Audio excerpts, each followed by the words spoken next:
Last week I was killing time with some friends, and we happened to find ourselves in front of the Davidson College Library. After randomly perusing the shelves, I, in short order, found myself engrossed in a book entitled A Scientific Investigation of the Old Testament. We moved on to a different section, and I quickly found and began to read a book called Power and the Soviet Elite, then a book on animal communication, then a book on cubism.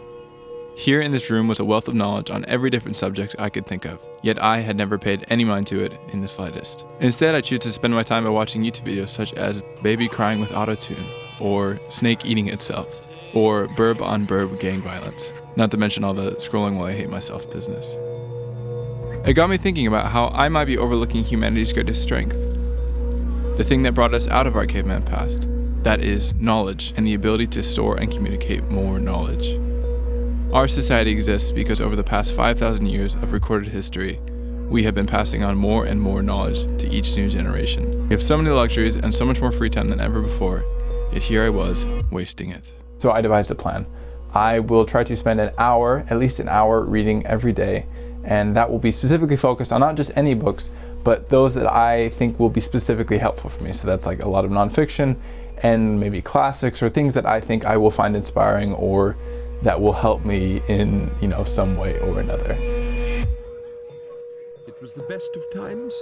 It was the worst of times. It was the age of wisdom.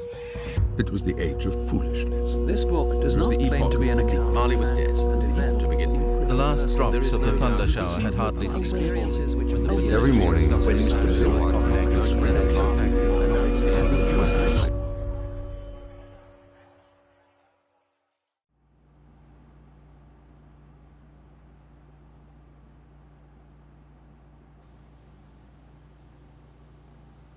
I've finished 4 books so far, and I am currently reading a few more, and there's a lot on my list, honestly, that I still have yet to read, but I honestly can't say that my life has changed all that much. Like, I haven't become, CEO of any Fortune 500 companies or, had any grand revelations or anything like that, but I do feel like, to a certain extent, my life has become richer, like, if you know what I mean.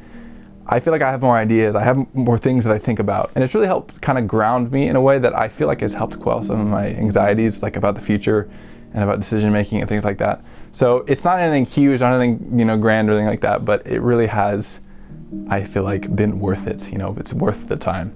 Not to mention, reading books that I enjoy is just enjoyable, like it's fun. So I do highly recommend that you try something like this, even if it's not an hour every day. I know an hour is a pretty big commitment, but find books that you're interested in, find knowledge. There's so much at our fingertips, and it would be really sad to just, kind of let it go and leave it behind. I guess what I'm trying to say is doing something like this is not going to change your life immediately.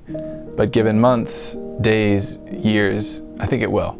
The knowledge you attain will make you a happier person, maybe even a better person. I think Christ put it best when he said, "And ye shall know the truth, and the truth shall make you free."